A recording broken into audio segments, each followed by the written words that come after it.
Mr. Bulling. So, did your colleague tell you about the tip? What tip? Ah, I see. I gave him an explosive tip and he went without you? Oh, that's not very sporting on his part. No doubt he took all of the credit for his discovery. You're winding me up, eh? I must show Bulling something to make him believe me.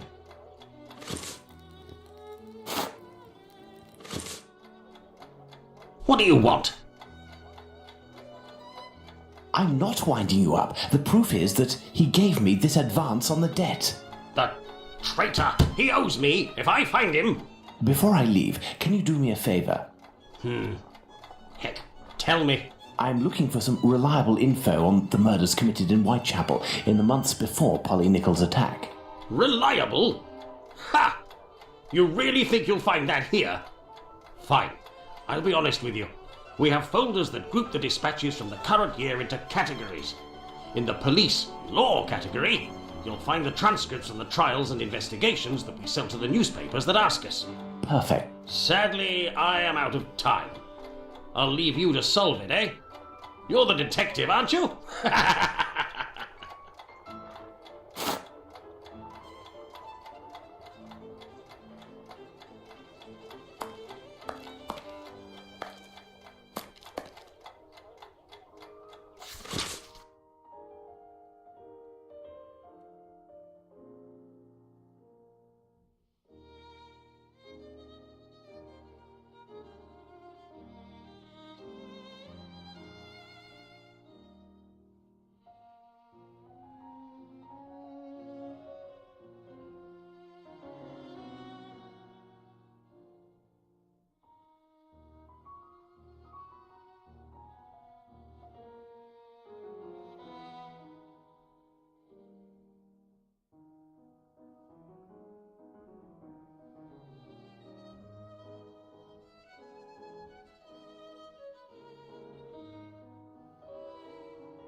The dossiers are full of papers in dated envelopes. I can't open them. That would be too obvious.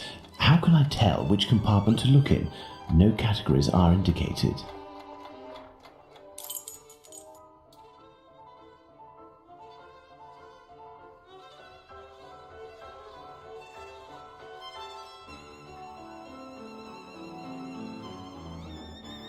An envelope is torn. I can tell that this dispatch contains economic information.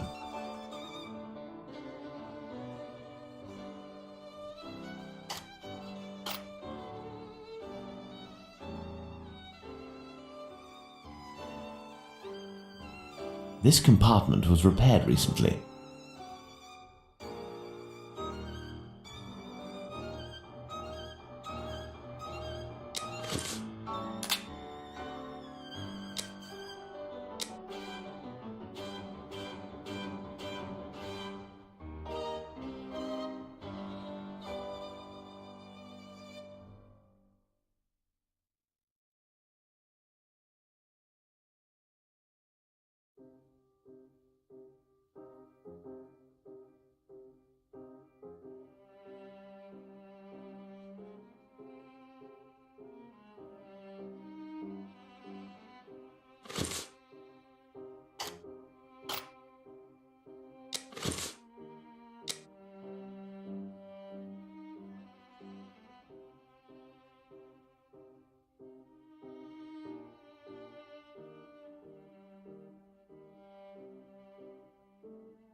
This compartment was repaired recently.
Closed.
These envelopes contain dispatches of police and judicial cases.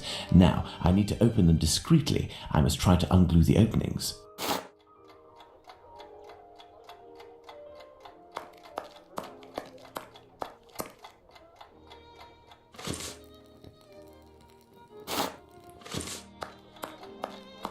These envelopes contain dispatches of police and... These envelopes contain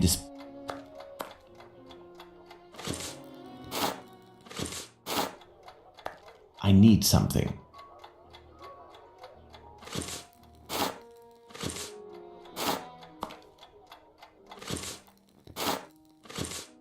I need something.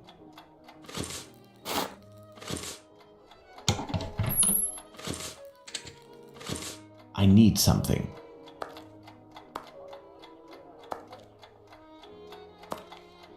I need something. Closed. Water.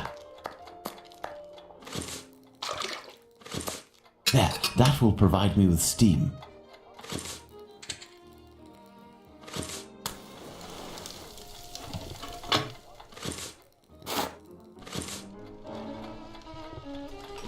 Open, and it looks like I'm in luck. This envelope contains precious information.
The information excludes the murder of the first woman, Miss Smith. Jack the Ripper can't be the author of that crime. On the other hand, there are enough similarities to suggest he may be the killer of Martha Tabram. I must go to the pet shop.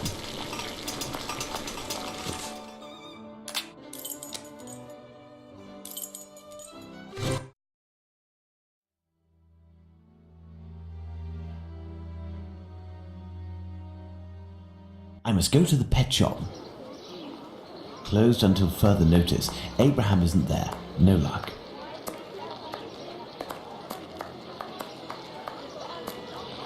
Beep beep. Good evening. Oh, good evening, sir. Do you know why Mr. Solomonovich's shop is closed? No, I don't. Perhaps his cousin, the cobbler, knows. But I believe the police came to take his animals. I think that might have something to do with it. When was this? During the day. The kids you were with the other day were there, they told me. They just came by to ask for some cat's meat. They didn't have any money, but I gave them some anyway. Ah. Is something wrong? It's just that there was a little girl with them, the same age as mine. My little girl who went away with her mother, with the angels into the sky. Dr. Watson told me about your loss. Please accept my condolences. Would you like to talk about it? How did it happen? The illness, sir. My poor little girl was in agony, and her face and body were ravaged by the disease. Her face? Yes, she looked like a ghost. What illness was it? Dr. Gibbons tried to explain when I took my little girl to see him, but I didn't understand. I'm sure that he was trying to insinuate it was my fault. I'm sorry, but I don't want to talk about it anymore. I understand. Farewell. Let's go and see Dr. Gibbons.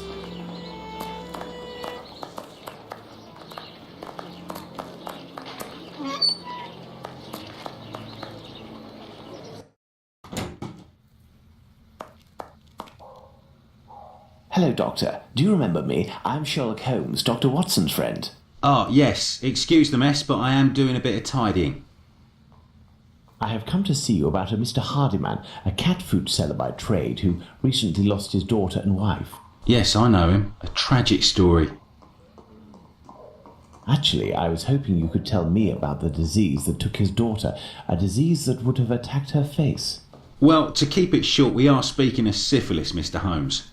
You must certainly know that it is transmitted through intimate connections, and that the vast prostitute population here contributes to its inevitable progression. It destroys individuals by spreading through the body slowly. The most obvious symptoms can be found in the genitalia and on the face in the form of pustules or lesions. Sometimes this illness can destroy whole families. The father catches it from a prostitute, he transmits it to his wife, who in her turn passes it to the kids which she bears or nurses. These cases are numerous in the vicinity. Certain children, and this is the case of the little girl whom I won't name, suffer from an emaciation of the face which will, apart from predicting an imminent death, bring infamy upon the family. Emaciation of the face? Yes, what we sometimes call the pox. I will give you a photograph. One cannot be mistaken on the origin of such a face. The eyes seem to be void of lids, the nose is inexistent as if it was cut off, and the cheeks are chiselled as if cut with a knife. This loss of facial matter, this emaciation, is in this area often the gift from a father to his children. Can I keep this photograph? I should destroy it, but if it can remind you that one must sometimes think twice before giving in to physical attraction. I always seem to find myself alone in such cases. Thank you, Doctor.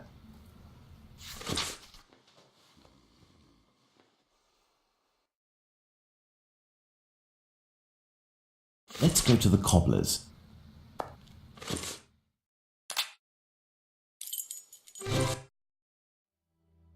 Let's go to the cobbler's.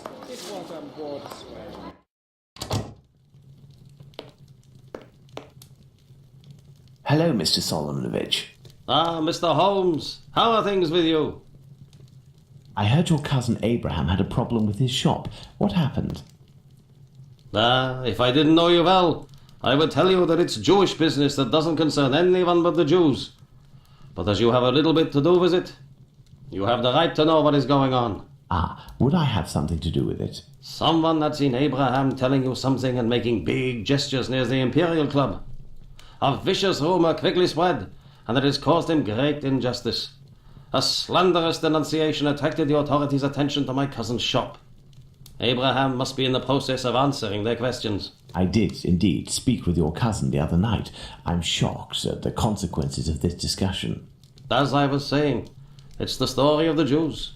In the face of adversity, we are united, but amongst ourselves, it's like anywhere else. As soon as our people take a dislike to someone, for right or wrong, we can be without pity and quite cruel. This is all very worrying. Your cousin knows one, or rather two, of the men who were at the Imperial Club on the night of the Mitre Square murder. One of the two, a butcher in Aldgate named Joseph, is probably withholding information of the utmost importance. I must find this man. Perhaps you can help me. But there are dozens of Jewish butchers around Aldgate, half of which must be called Joseph. And you know, Mr. Holmes, we Jews prefer to remain in the background of this murderer business, this Jack the Ripper thing. All of London is pointing their fingers at us saying, it's a Jew who disemboweled these women. Our community is in great peril, you know. There was the business with Lipsky and Leather Apron. I will see what I can do, but I don't promise anything. I'd be extremely grateful to you. Very well. We may meet again, Mr. Solomonovich. You are most welcome, Mr. Holmes. I've paced up and down Whitechapel enough. I should return to Baker Street in order to reflect on the new facts that I have discovered.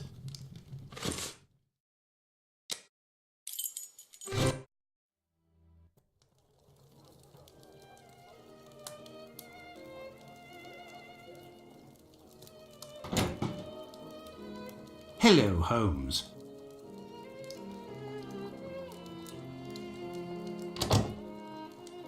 Good day, Watson. Listen, Holmes, I know I should have got here sooner to give you a report on my research, but this case has led me to neglect my patients and my wife more than I care to admit. I've been able to sort things out over the last few days, and now I am ready to pursue this investigation. You don't have to justify yourself, Watson. Whilst I do tolerate you as an observer, and despite your occasional help with more menial tasks, may I remind you that you are by no means an indispensable part of this case. Oh, you tolerate me as an observer, do you? Oh, you're too much, Holmes. Well, Mr. Detective, despite my absence, I have been working on this case, putting my relationship on the line in the process. And I happen to have a confidential letter that only passed from one lord's hand to another. What it contains is extremely serious and concerns Dr. Tumblety and his collection of uteri. Let me see that.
Excellent. This American could turn out to be of great use to use.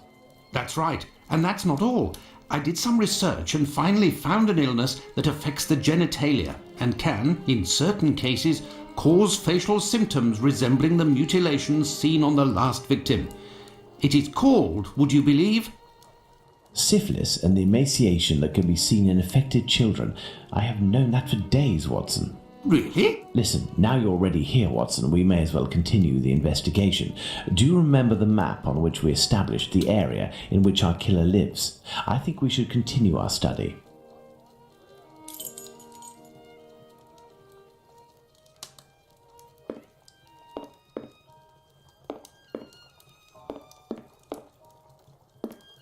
I have no reason to go that way.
There is nothing more to do here.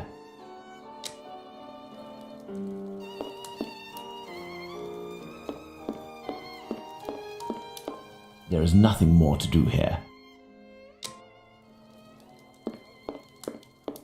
We must place the murder of Martha Tabram in George Yard on the map. Well, I discovered the case of another murder before that of Bucks Row. It happened in George Yard. We shall put it on the map in order to see if it corresponds to our area of research. We must place the murder of Martha Tabram in George Yard on the map.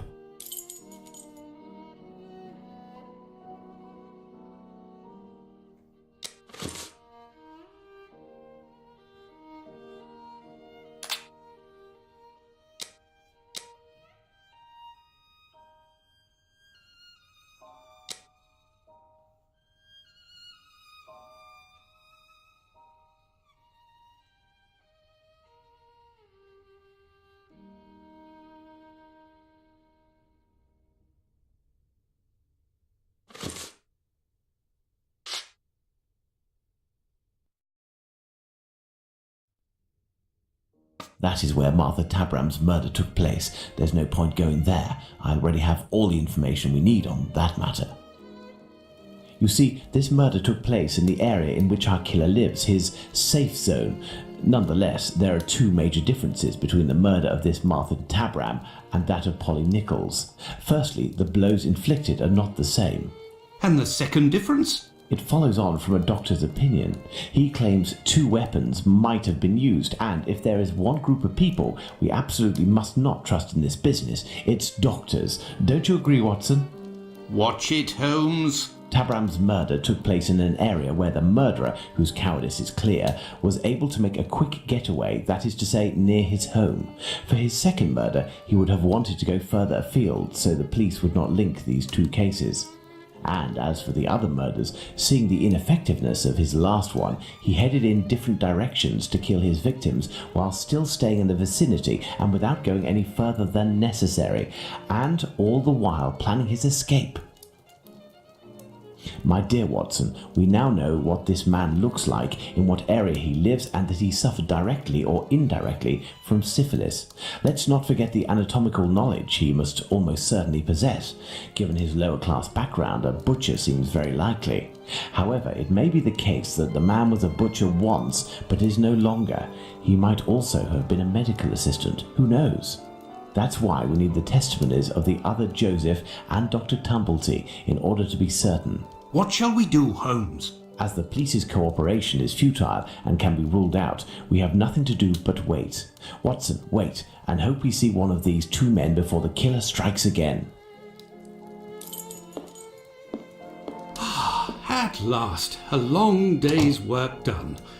How are you doing, Holmes? Fine, Watson, just fine. I suppose you still haven't heard any news from Whitechapel? No, Watson. It's been almost a month now. Who knows? Our killer may have brought justice upon himself, overcome by remorse and ignominy for his actions. Not a chance, Watson. You haven't done anything about the story of a kidney that was sent in the post and reported by the papers. Why not? The killer left a message on one occasion with the intention of harming. The letter accompanying this package served no purpose other than to give value to its recipient and arouse disgust against its sender. The killer has never done anything for nothing. In order to authenticate the Galston Street message, he left an indisputable piece of evidence. Can we really say as much about this kidney? I don't know. All I know is that there are letters piling up on your desk. Isn't it time to move on to another case? Absolutely not, Watson. I think that the other Joseph is reluctant to meet me. The man he saw must certainly have put the fear of God in him, a man well known for his violence and his hatred towards Jews. There can't be any shortage of those in Whitechapel. I have hope yet. As for Dr. Tumblety... We found him, Mr. Holmes. We found him. Who's that? Dr. Bumblebee. He's been locked up by the bobbies, but they've let him loose. Oi! He was looking round like a rat who's scared of his own shadow. He's gonna do a run at years. Watson, this is our chance. The game is afoot. Let's hope that Tumblety will go to collect his trunk. As for you, my little friends, thank you for lifting this burden that has been on my shoulders for almost a month.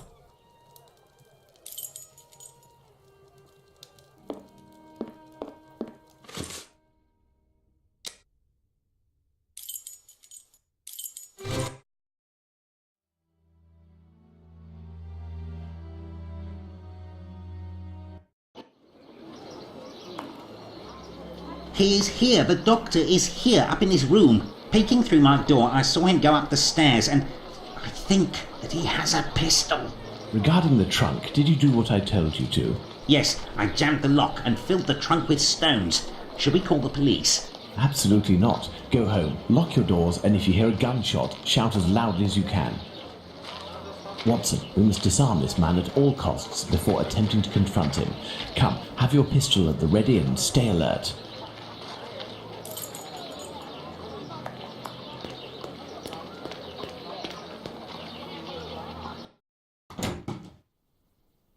Don't move a muscle or I shoot. Who? But what is going on? Bravo, Watson. I take back everything I ever said about your less than full involvement in our investigations. Listen, Mr. Policeman. I already told everything to your colleagues at the station, so... Don't you believe it, sir. We're not with the police. We are here to talk about human organs, an area in which you seem to have a great deal of interest. What? But who are you? We are the ones holding the pistol. Listen, Tumblety, tell us everything you know and you will be spared from the noose or a bullet. Have you tried to get hold of any female genitalia from someone during these past months? So that's it. You English. Listen, as it happens, I do have a collection of female genital organs which I hold dear and never miss the chance to show my friends whatever the occasion.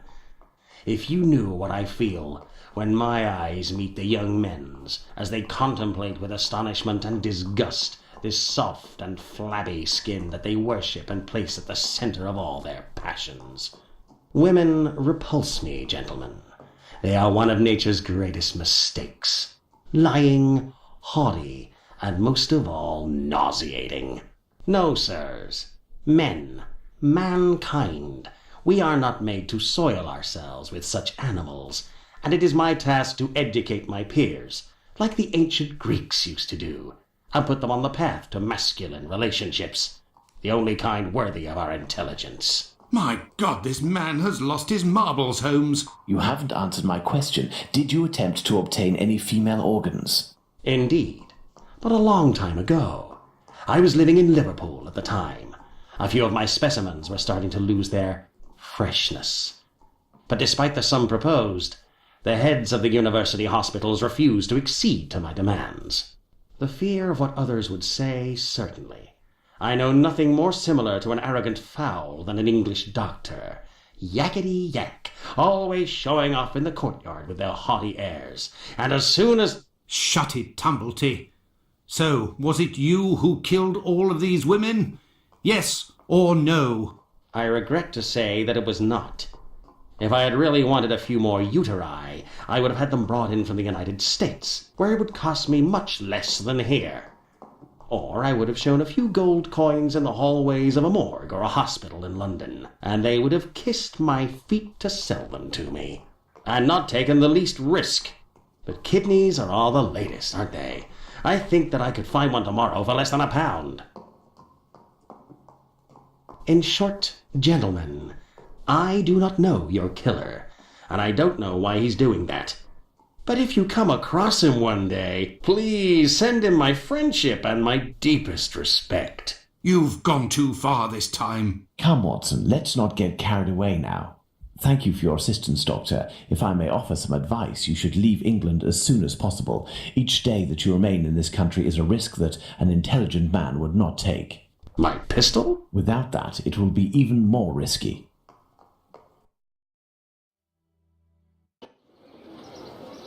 Can we believe this man, Holmes? He can't be the murderer, and his story regarding the organs fits, but we can't afford to take the slightest risk. I will ask the Baker Street irregulars to follow him. Listen, lads, when Tumblety leaves here, follow him discreetly, and come and tell me as early as possible tomorrow where he is currently residing. Understood? Understood, Captain.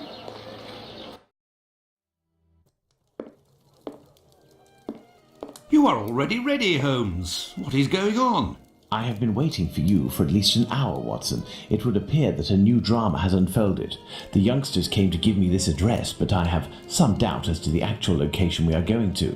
Let's try anyway. At worst, we may come across the Baker Street irregulars to put us in the right direction.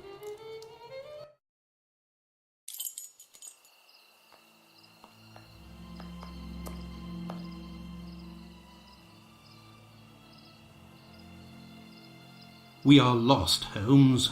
No, we're not, Watson. We are heading for the very street I'd hoped for, but as I wasn't sure it was this one, I've made a few big detours in order to find the right one. I'll know it when I see the name. Why, of course, Holmes. Why didn't I think of that? The great Sherlock Holmes can't...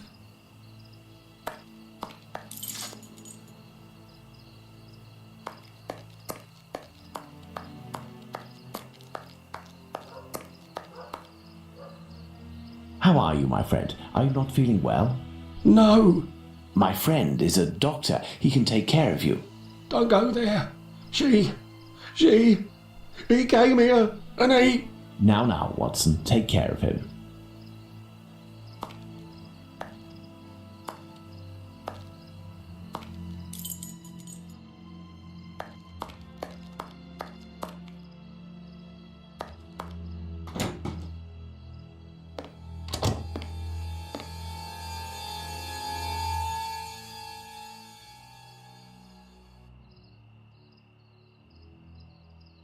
My God!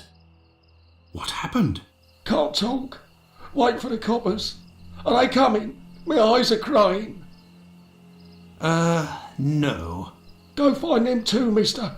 I'll stay here and keep an eye out. Go! No, I must await my friend. Ah, here he is. Watson, are you there? How are you?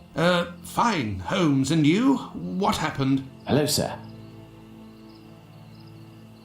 Where are we, Watson? In Whitechapel, Holmes. This must be Dorset Street. You don't seem very well. Do you need something? Indeed, Watson. Some clay, a great big piece of clay. I would ask for some wine, too, but as you know, I taste nothing but melodrama. What is over there? A trip from which you will never return, Watson. Trust me, don't go there. A trip? Behind this door? In this room? It's not strictly a door, it's more of a portal, a threshold, and what lies behind it is not the mortal realm, Watson. It is a place beyond time and space, the gift of a frantic artist who made use of his talent in order to grant us access to his world, Watson. Beyond that threshold is an abyss. Hell. The police won't take long to arrive, and the last thing I want is to waste precious time on them. Could you lead me out of this area and take me home?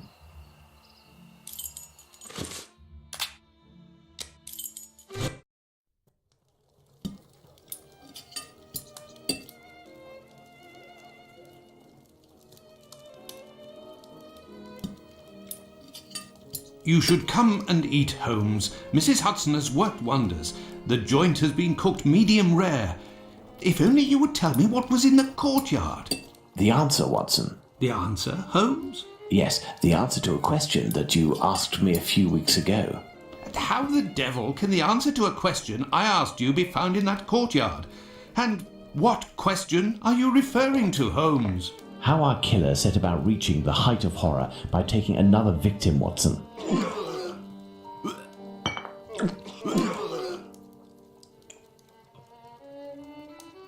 Did I not tell you that I wanted to avoid melodrama? Do you mean to say that... Yes, that's what was in that room. You helped towards the colour. All that's missing is the odour, but I shall let that pass. The mutilations almost all resulted in large removals of flesh. My photographic memory noted them all in great detail, the shape, size and location, and thanks to the softness of this clay and your medical knowledge, I believe we can attempt to determine what is missing from this lady. Don't you think we should wait for the medical examiner's opinion? Surely not, Watson. This massacre has gone on long enough. I can assure you that I will do everything in my power to get our hands on Jack the Ripper before this night is out.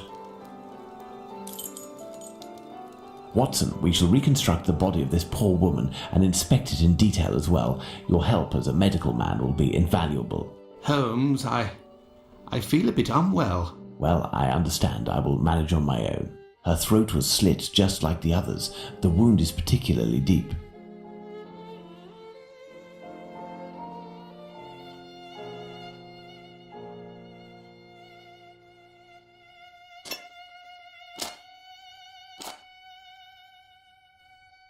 There were incisions in the rib cage, as if to inspect the lungs.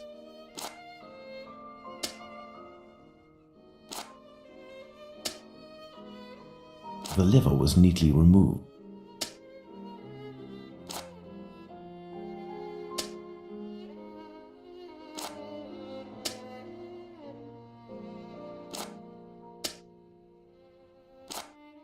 An organ is missing, apparently. I must specify which organ this is on my list.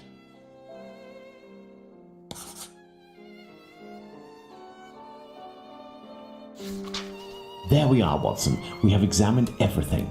The heart is the only thing missing. 2 uteri, a kidney, and now a heart. He had all the time he wanted in which to disfigure her, cut her up like a piece of meat, and yet took nothing but the heart. What do you think of that, Watson?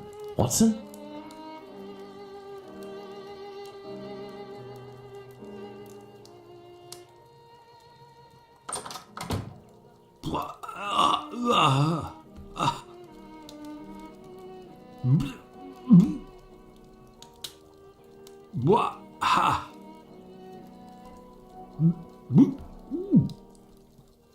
I dread to think how you'd react if you saw a corpse. I'm returning to Whitechapel, Watson, to Isaac's. If the heart tells you to come with me, if the heart tells you a little wordplay there. Let's go to the cobbler's.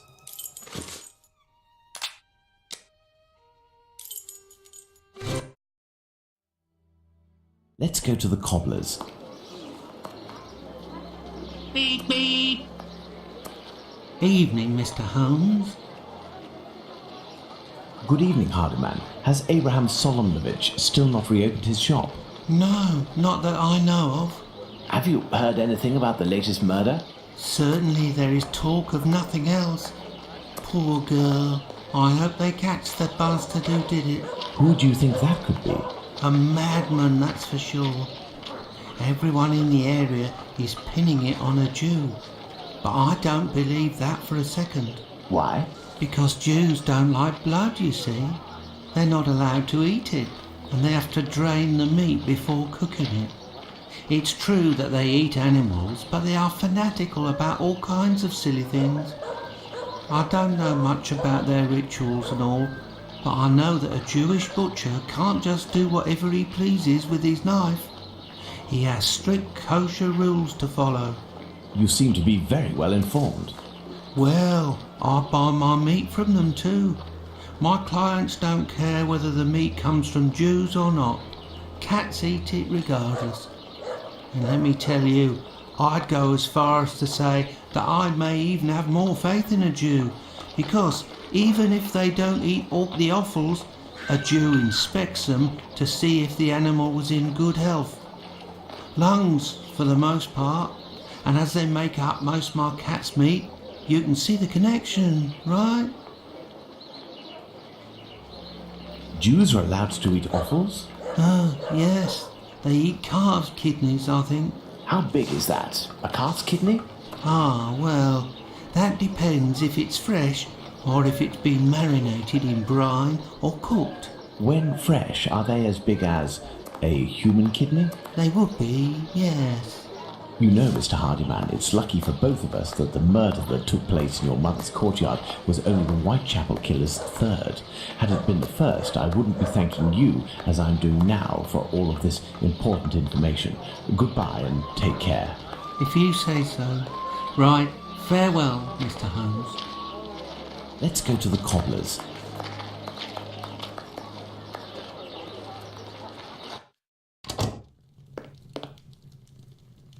Good evening, Mr. Solomnovich. Evening, Mr. Holmes. If you've come about the business of my cousin, I hate to say... Before you respond to my request, I must ask you to answer this question of the utmost importance. What offals are Jews allowed to eat? Well, the same as you. Kidney, heart, liver? Yes. How are they prepared? Kidneys are boiled, heart is often finely sliced and cooked on a skewer, and liver is always grilled. These offals, do they come from cattle? Yes, beef or veal. And eating non-kosher food would be a grave affair for a Jew, isn't that right? Yes, it would be very serious. But what are you getting at? If I were to tell you what I'm thinking, Mr. Solomnovich, you would pull out your own eardrums to not hear the end of my sentence. It goes against the beliefs of hundreds of members of your community, and for some, perhaps even worse. I will ask you one last time before involving the authorities, who I assure you will be far less discreet than myself. Do you know who the second Joseph is, the Aldgate butcher, who your cousin knows from the Imperial Club? His name is Joseph Chaim Levy, but I don't know where he lives. I know nothing about him, other than he's a member of the Imperial Club on Duke Street. That street is after Church Passage, coming from Mitre Square, am I right? That's it. Thank you. You have been an enormous help to both of us. Now, listen carefully. I need you to find 4 or 5 strong men among the members of your family who you trust wholeheartedly, and to wait here with them until my arrival, or you receive a message from me. Is that clear? But if you will tell me... Later, Mr. Solomonovich. Later. Let's go to the Imperial Club.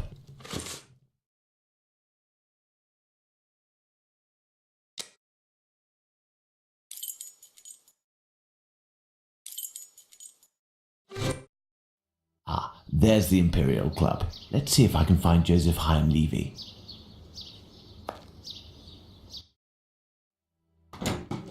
Hello, sir. Hello, can I help you, sir? Indeed, I have an urgent message from Mr. Joseph Levy, the Aldgate butcher. I regret, sir, but Mr. Levy is not at the club at present. You can wait for him if you wish. I thank you. Do you know where I can find him? His home address, perhaps? It is a very urgent matter. I am sorry, sir, but we do not give out information regarding the club members to people outside the group. I understand. I must find a way to enter the Imperial Club without having to go through the entrance hall.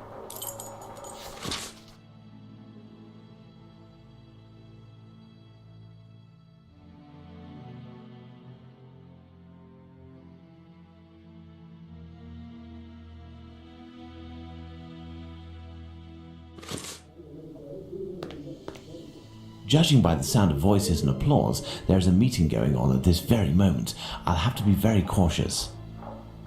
Pardon me, sir, but the club is only open to members. I must find a way to enter the Imperial Club without having to go through the entrance hall. This may come in handy. A note encouraging members of the Jewish community to remain prudent and vigilant after rumours about the Whitechapel murders.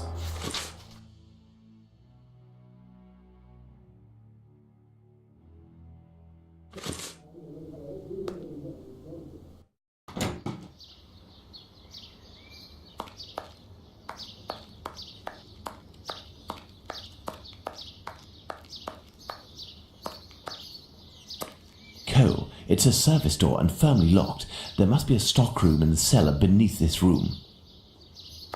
There is a cellar window behind this barrel, which is... If I can just get into the coal cellar, I shall be in the place. This barrel is on a wooden pallet, but it is too heavy to be moved. I will need a pivot.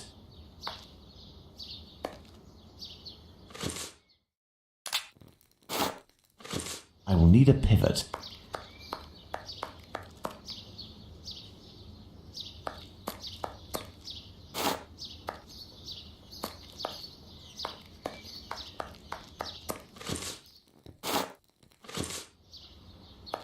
There we are. My pivot is in place. Now, let's find something to tip over this barrel.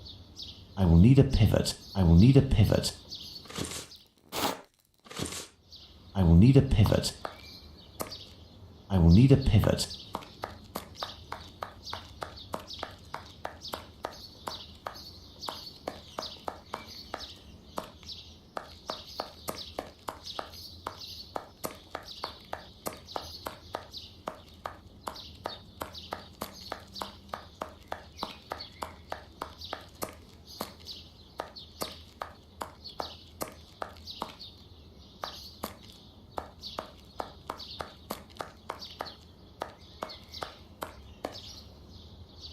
I will need a pivot.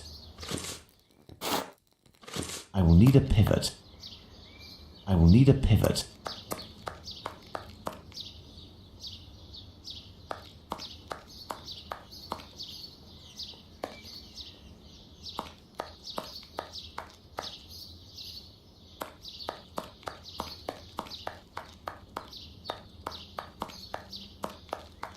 I have no reason to go that way.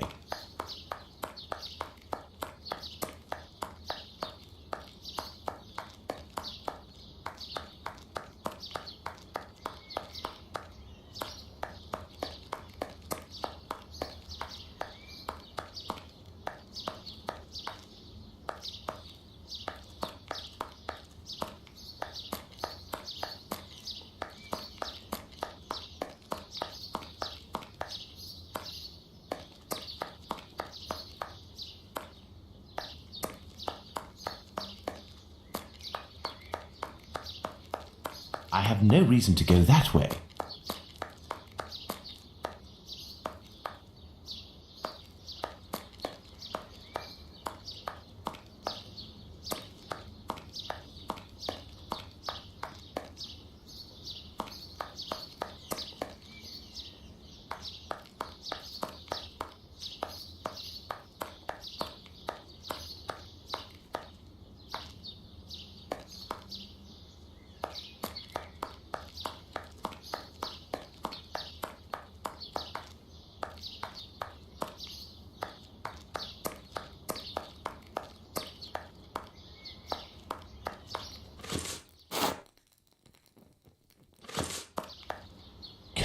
It's a service door and firmly locked.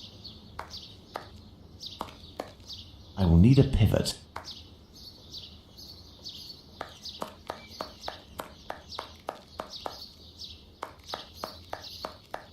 I have no reason to go that way.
I have no reason to go that way.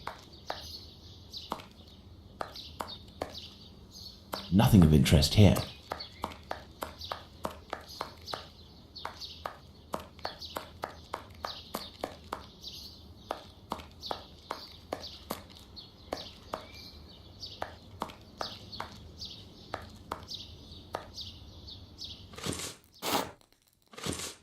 I will need a pivot. It's a service door and firmly locked. There must be a stop.